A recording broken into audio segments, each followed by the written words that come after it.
আসলে কৃতিত্ব বা একজন শিল্পীর গুণাগুণ সব অ্যাওয়ার্ড দিয়ে যে সবসময় পরিমাপ করা যায় তা না, কিন্তু এই অ্যাওয়ার্ডগুলো হচ্ছে একটা স্বীকৃতি, একজন শিল্পীকে উৎসাহ দেয়, তার সামনের আরও ভালো কাজ করার একটা অনুপ্রেরণা হয় অ্যাওয়ার্ডগুলো।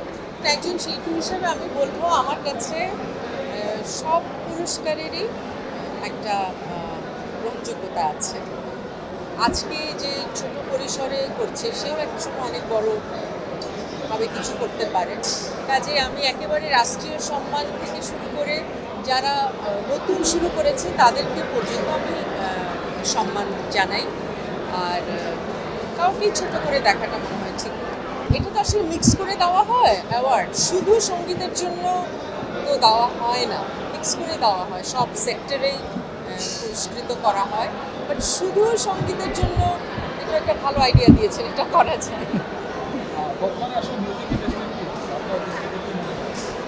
এটা বলার মতো আসলে আমি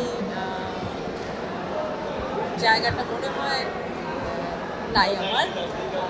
আর যদি আমার চেয়ে আরও সিনিয়রদেরকেও জিজ্ঞেস করেন, তারা হয়তো তাদের অভিজ্ঞতা ছিল অনেক বড়, তারা বলতে পারবে। আমরা সবাই আমার মনে হয় আমরা প্যাশনের সাথে কাজ করে যাচ্ছি।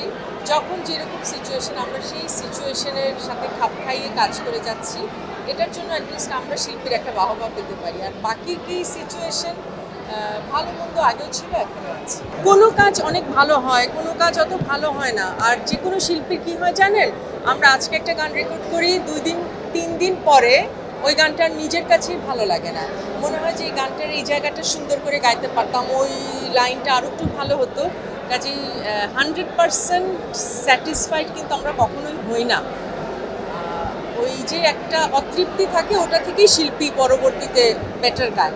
আর আমাকে রেটিং করতে দিলে আমি 10-এ একেবারে 4-এর নিচে। কোনো শিল্পী কখনো 10-এ 10 হতে পারে না, সে নিজেকেও নিজে বলতে পারবে না, তার দর্শক বলতে পারবে। আমি আজকে হয়তো আমাকে 2 দিচ্ছি 10-এ, কিন্তু হয়তো অডিয়েন্সের কাছে আমি 10-এ 20। হ্যাঁ, কাজে ব্যর্থতাটা না, অপ্রাপ্তি, এটাকে বলে অপ্রাপ্তি, অতৃপ্তি বলে।